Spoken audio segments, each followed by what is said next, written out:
7 फरवरी 2025 को इन्फोसिस मैसूर कैंपस में पूरी तरह सन्नाटा था, जब 700 नए ट्रेनी चुपचाप बैठे थे क्योंकि सिक्योरिटी गार्ड चारों ओर घूम रहे थे।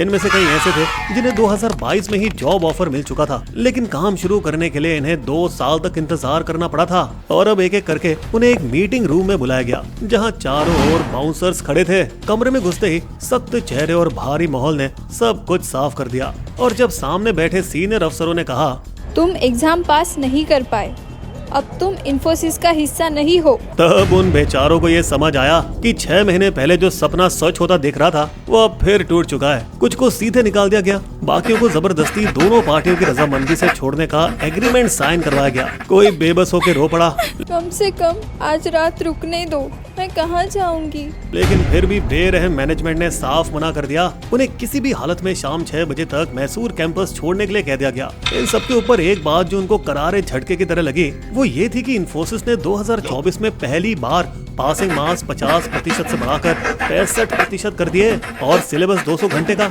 जो उनके मुताबिक रोज 8 घंटे की ट्रेनिंग के साथ पूरा करना लगभग नामुमकिन था। हो सकता है इन्फोसिस ने 2022 में इन सभी लोगों को बड़ी तादाद में भर्ती करने से पहले शायद ठीक से नहीं सोचा हो, जब उनके पास ढेर सारे प्रोजेक्ट थे। लेकिन जैसे दुनिया भर में आर्थिक हालात बिगड़े और प्रोजेक्ट्स आने कम हुए तो उन्हें अपने कर्मचारी अचानक से बेकार लगने लगे। बता दें, पिछले क्वार्टर्स में इन्फोसिस ने 101 नए क्लाइंट जुड़े, लेकिन साल 2024 में उन्होंने सिर्फ 11,900 लोग ही कैंपस में भर्ती किए, जो 2023 की 50,000 फ्रेशर्स की भर्ती से बहुत कम थे। और सिर्फ फ्रेशर्स ही नहीं, बल्कि कई सीनियर कर्मचारी भी महीनों से बिना प्रोजेक्ट के बेंच पर बैठे थे। हालांकि इन्फोसिस ने अपने फैसले का बचाव करते हुए कहा कि सभी फ्रेशर्स को 3 मौके दिए गए थे, जो उनकी दशकों से चलती आ रही पुरानी पॉलिसी भी है। और उन्होंने ये भी कहा कि 350 लोगों को निकाला गया है, 700 को नहीं। यही चीज टीसीएस और विप्रो जैसी कंपनियां भी कर रही हैं, पहले ज्वाइनिंग में देरी और फिर निकाल देना। दोस्तों, आपको क्या लगता है, क्या ये कंपनियां अपनी हायरिंग की गलतियों को छुपाने के लिए असेसमेंट टेस्ट का सहारा ले रही हैं? कमेंट्स में जरूर बताइएगा।